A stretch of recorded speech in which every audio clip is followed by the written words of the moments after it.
Thank you very much, my dear friends. Dear Manfred, dear EPP family, it's wonderful to be here today, and a very special thank you to you, Alberto Fejo, for your amazing hospitality. You have organized this incredible Congress at a really important time. And allow me also to say a word to yesterday's events. Yesterday, citizens across Spain and Portugal and parts of France faced an unprecedented power outage.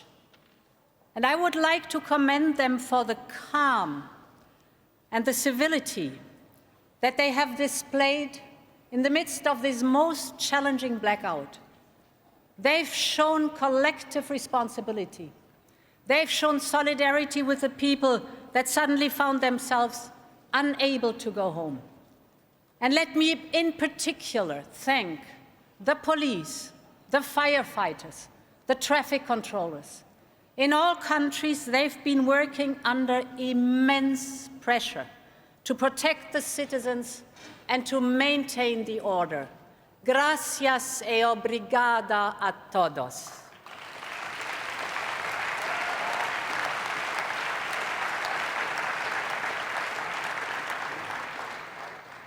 This EPP Congress is a reunion of friends, and I particularly want to pay tribute to my dear friend Manfred. Manfred, you are known as an outstanding leader. Last summer, it was an honor and it was a pleasure to hit the campaign trail with you. And my friends, look at what we have achieved together. We scored a resounding victory in the European elections. We are by far the largest group in the European Parliament. Roberta's leadership won her a second well-deserved mandate. And we have one of the largest EPP teams ever in the European Commission, and it's great to see so many of you here today. Dear Manfred, you have made EPP strong. And a strong EPP means a strong Europe. So you have my full support to lead us for another term as president of EPP.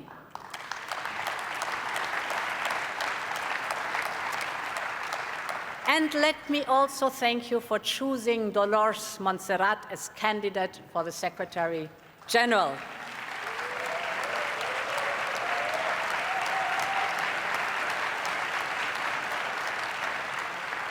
Dear Dolores, thank you for putting so much passion in everything you do. You're a great choice to be the first woman Secretary General of our party.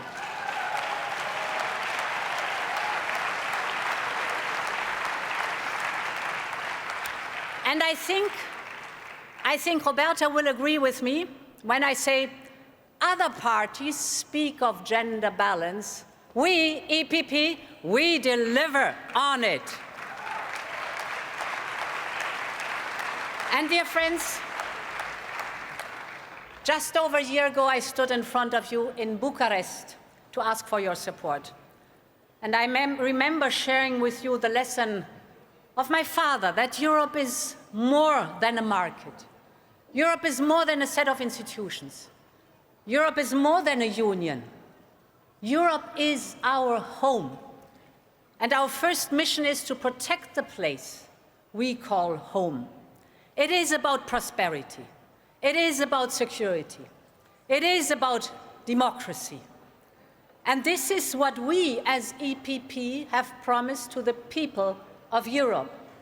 And they have entrusted on us to deliver on this promise, because they know leadership that is equivalent with EPP. As we've shown from Donald Tusk in Poland, to Kyriakos Mitsotakis in Greece, from Petteri Orpo in Finland, to Andrei Plenković in Croatia, from Nikos Christodoulides in Cyprus, to Ulf Kristersson in Sweden, from Luis Montenegro in Portugal to Luc Frieden in Luxembourg, from Ivica Silinia in Latvia to Christian Stocker, we just heard him in Austria, from Zelyaskov Rosen in Bulgaria, to Ili Boloyan in Romania, and in a few days, Friedrich Merz in Germany will join us.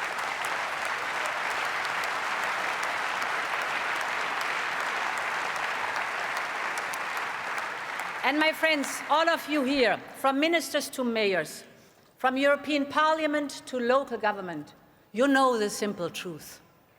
With greater power comes greater responsibility. And my friends, today is also the day to say again very clearly, we are willing to take on this responsibility. EPP means leadership, and we will deliver for Europe on all levels. That's our promise.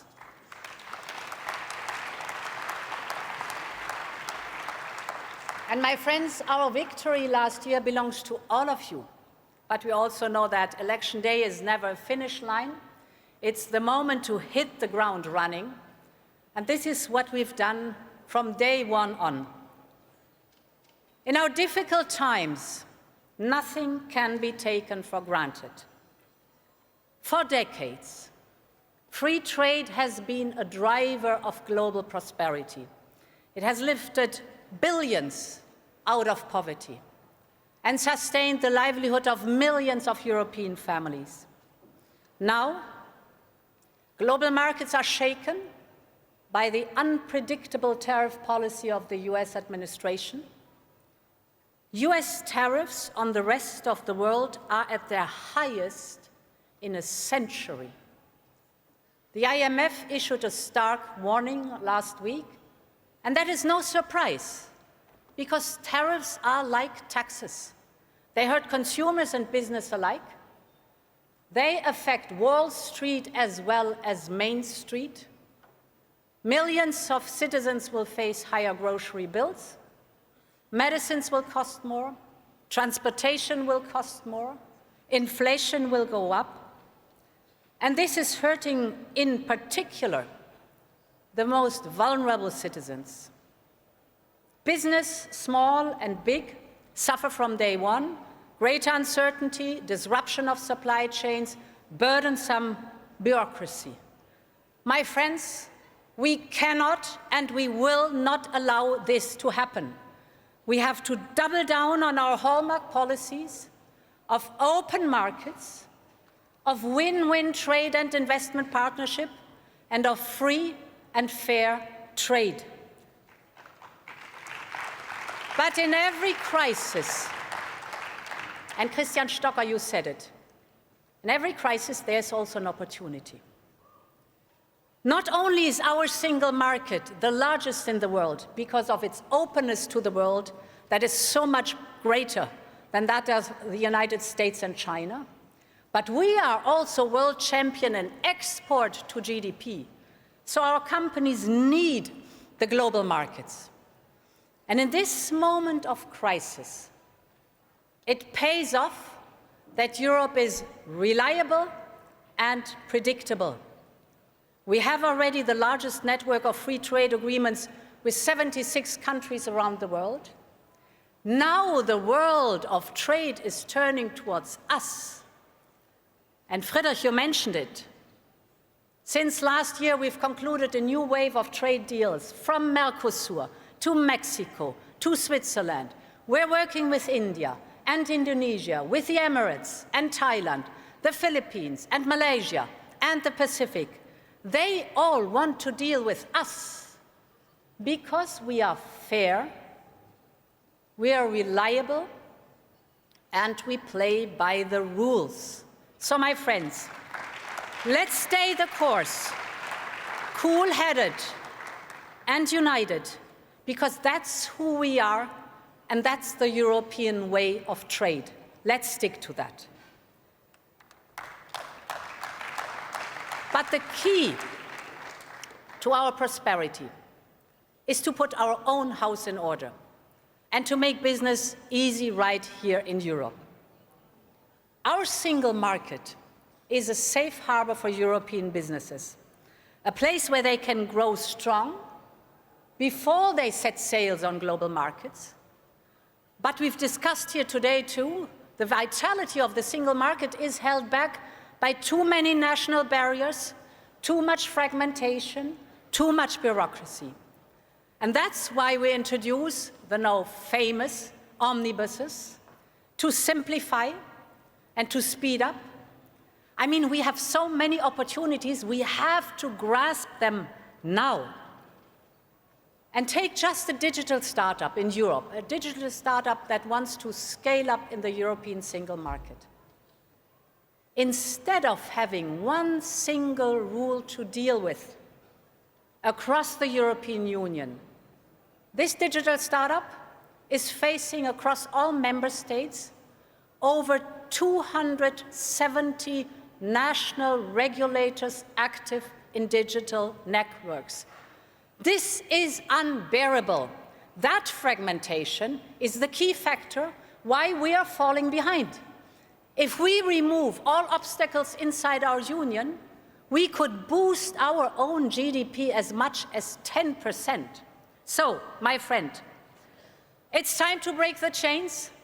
Europe was once the cradle of innovation. We want to be it again.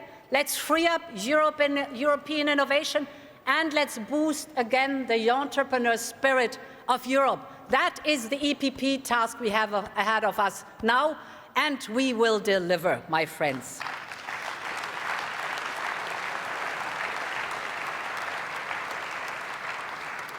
And this is the moment to stand up also, not only for our strength, but also for our values. We don't invade our neighbors, and we don't punish them. On the contrary, there are 12 countries who absolutely want to become members of the European Union. That's round about 150 million people. In Europe, children can go to good schools independent of their parents' income. Controversial debates at universities are welcome.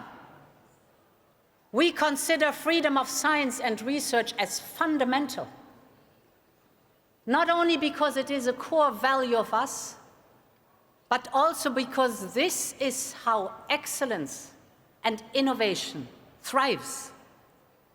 And this is why Europe is open to the best and brightest. This is why we will make proposals to help them choose Europe.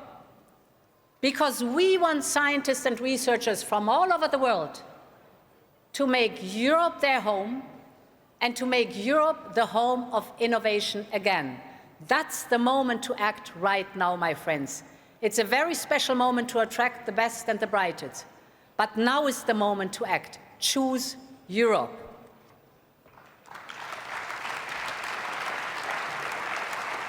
And my friends, we must continue to deliver on what matters to the people of Europe. Food security is key to our overall security. And we must always be grateful to our farmers who provide us with quality food every single day. They are the custodians of our land and our most ancient traditions. But we also know that their job is of key strategic importance. So, their hard work must pay off. Farmers deserve a fair income for the food they produce and a level playing field with global competitors.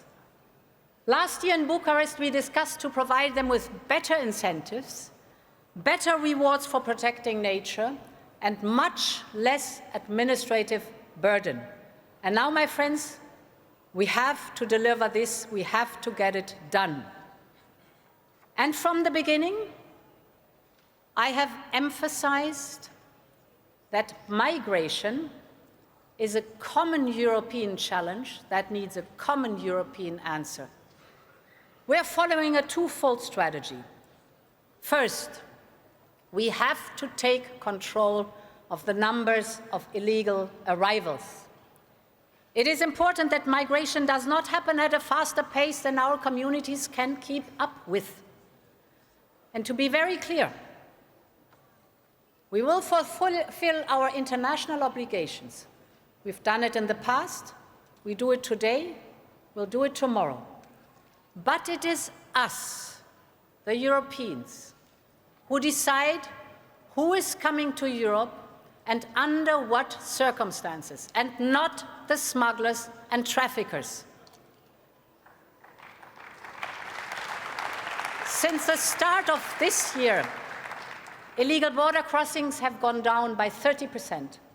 And this shows that our engagement with our southern neighbors delivers. And we will continue this work.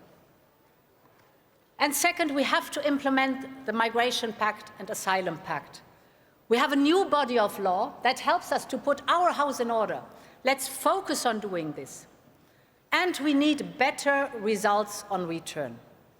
My friends, it cannot be that only 20% of those who have a negative asylum decision actually leave Europe.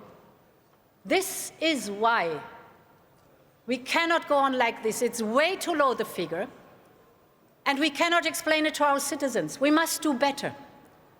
And this is why last month we proposed new legislation, because being tough on illegal migration allows us to pave the way for much-needed labor migration, because Europe should always be open to more talent and more skills. And finally, dear friends, security for Europe also means doing our own defense. The threat posed by Russia will not go away. And we know that the American focus will increasingly shift towards other regions. So there is no doubt peace in Europe requires that we take much greater responsibility for our own defense. And already at our Congress in Bucharest, we discussed to turbocharge our defense industrial capacity. But no one could imagine how much we'd achieve in a short span of a year. Up to 800 billion euros of investment are now there for our common defense. All 27 member states are on board. New defense partnership with Norway and soon with the UK. We've done more as EPP for European defense in a single year than in several decades. The EPP has always been the party of European defense. And today we are the party that is delivering on the European Defense Union, my friends.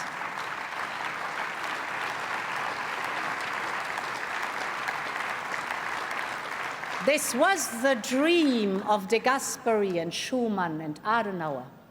And now their dream is coming to life. And the people of Europe are massively in favor.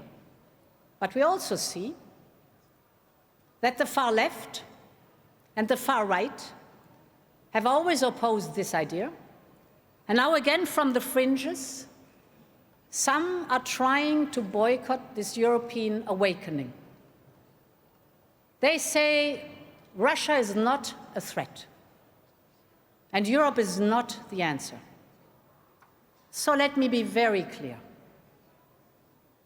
Only a strong Europe can protect peace in our continent.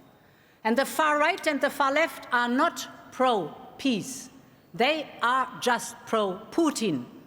And we will not allow this to happen.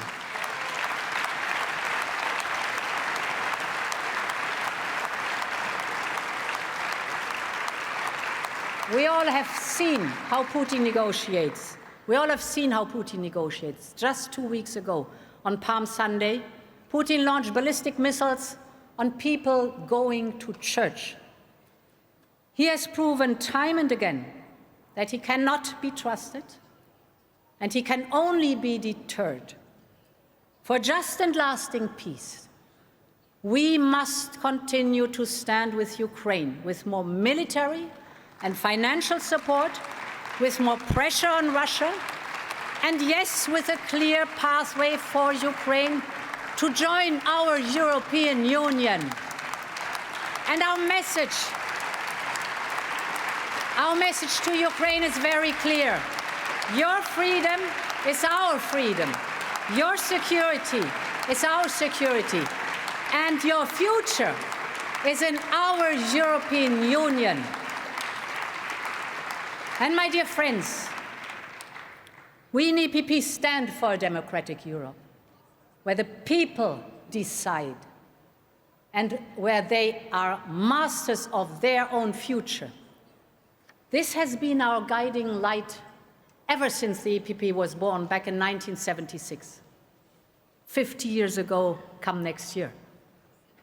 That's when our founders joined forces and laid out the first EPP manifesto. The title was Together for a Europe of Free People. 50 years ago. And this is the aspiration that has guided us for half a century. And it must still guide us today. A Europe of free people, free to choose our path, free from fear and oppression, free to shape our European home. That is the soul of the EPP. It was our first motto, it remains our mission and our moral duty. So long live the European People's Party and long live Europe. Thank you so much.